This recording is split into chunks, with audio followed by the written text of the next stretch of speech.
We're here with Daniel Bongard, the supervising engineer at ARB head office. Now this thing here, Daniel, is red and it's flash. It is a diff cover. Why would people want a diff cover? Well, obviously the biggest reason you're going to want an aftermarket diff cover is to prevent the sort of damage you can get on the trail. That's obviously going to cost you your day out on the road and make for a bad weekend. Well, Daniel, if people are looking at a diff cover, what sort of quality should they be looking at for a good quality one? Well, obviously strength is what you're looking for. You're not going to get the sort of strength that you're going to need to back into a rock out of any sort of sheet metal cover. Nodular iron is about the toughest material out there for that sort of thing, which is actually what the diff center would be made of itself, not so much the casings of anything that's mass produced. We also want to look for things like recessed bolts so that you're not going to damage the bolts as you go into obstacles. One of the biggest advantages of a good cover on a Salisbury type unit, as found in the Dana axles, is the fact that they normally have no form of drain plug at all. We've actually offered a drain filler plug on the front so that you can sample your oil or reduce the oil level, change your oil over on a regular basis without having to pry the whole cover off the unit and having to reseal it all back up.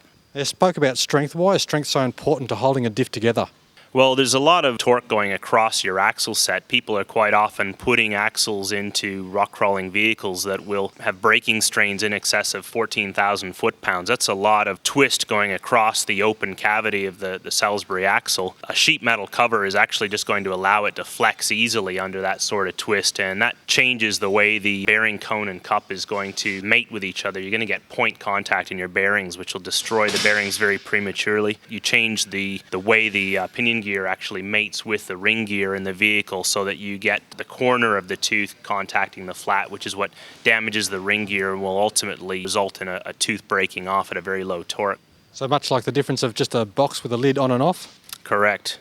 And what about approach and departure angles? Because it's quite a thick casing. How does that affect those? We also want to maximize the approach and departure angle, minimize the instance of anything hanging up on the unit. So everything's got nice angled surfaces on it. You can't hang up on the bolts. Even the drain plug we've kept low. We've tucked it into a cavity in the cover so that it's well protected away from anything that you could normally hang on. Now, Daniel, R&D is the cornerstone of all ARB products, but I believe you had a novel way of testing out these cases. Apart from finite element analysis, field testing, some lab testing involving sledgehammers.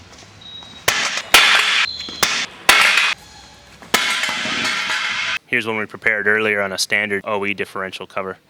Absolutely a simple design, something that would be very effective to protecting the front diffs and strengthening up the front axles. But realistically, how long will something like this take to install? The install time, it's a straight changeover. Standard tools at home take about half an hour at home for the average handyman. Well, I just wish they came out for the Toyotas because I'd love a red horny thing on the front of my diff like that. But Daniel Bongard, once again, thank you very much for your time. Thanks, Simon.